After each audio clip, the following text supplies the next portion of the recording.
In the 18th century, a young prince was murdered inside the walls of Pune's Shaniwar Fort.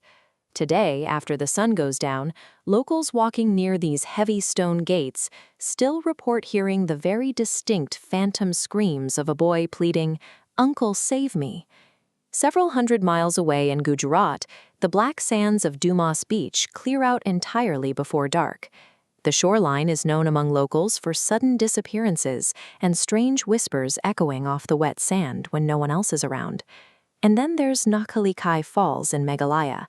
Visitors standing near the edge of this massive drop consistently report feeling a sudden, overwhelming urge to step off the mist-covered cliff, regardless of their actual mental state. We have millions of people reporting genuine encounters with the undead in these specific spaces. The question is whether they are actually interacting with spirits, or if they are falling victim to a mix of historical acoustics, psychological priming, and our own confirmation bias. Figuring out the difference between a haunted mind and a physically haunted space tests our basic understanding of reality. To understand the Shaniwar screams, we have to look at how Maratha forts were built. The architects deliberately engineered these massive structures to carry acoustic signals over vast distances, so military commands could be heard during a siege. This cross-section shows how that military engineering works against us. Ambient noise from the modern city enters the fort, bouncing off specifically angled walls, amplifying as it funnels into central courtyards. The stone distorts the frequency, causing traffic and wind to mimic human cries. But an echoing wind doesn't explain why people hear the specific words of a murdered prince. For that, we need a concept called psychological priming, which is when exposure to one stimulus, like hearing a tragic ghost story, heavily influences how your brain interprets a later stimulus, like a random noise in the dark. We see this clearly with actor Ranveer Singh, who reported seeing the prince's ghost while filming a movie about the Maratha Empire. He was deeply immersed in his character and working through extreme physical fatigue, creating the exact conditions needed for visual hallucinations. When your brain is already expecting to see or hear a ghost, it will actively construct one out of ambient shadows and structural echoes. This brings us back to the overwhelming urge to jump at Nakalikai Falls. The name itself comes from the legend of Kali Kai, a woman whose jealous husband tricked her into cannibalizing her own child. When she realized what she had eaten, she threw herself off this exact cliff. Over at Dumas Beach, the dark landscape has a similarly grim origin. The beach was used for generations as a Hindu cremation ground. The distinctive black sand is physically composed of the ash of burned bodies mixing with the white shoreline.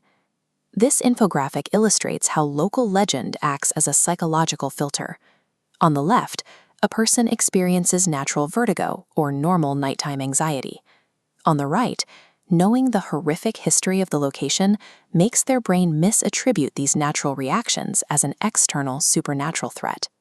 This cultural belief in inherited trauma is so strong in these regions that it even extends to local animals.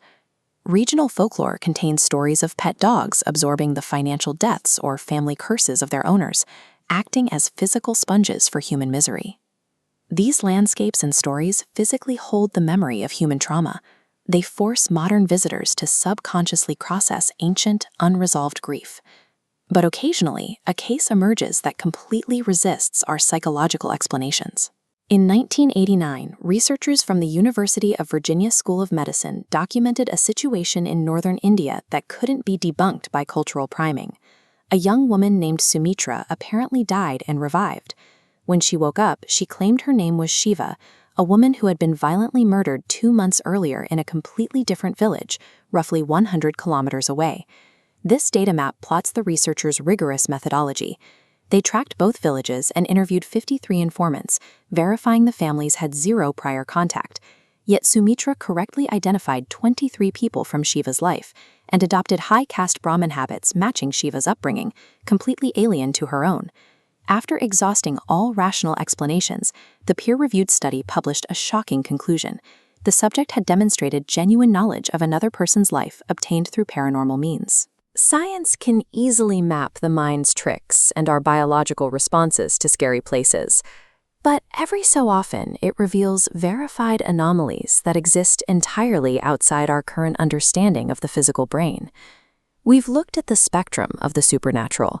We've seen how angled stone can trick the ear, how the psychological weight of cultural grief can induce vertigo, and how highly documented academic anomalies leave us with more questions than answers. These phenomena range from measurable environmental artifacts to the stubborn persistence of unexplained memories. They help us process hidden history and unresolved trauma. The next time you encounter a terrifying local legend, look past the immediate fear. You are standing where architectural physics, historical grief, and the genuine unexplained meet. A reminder that while we can map the echoes, the source of the voice often remains.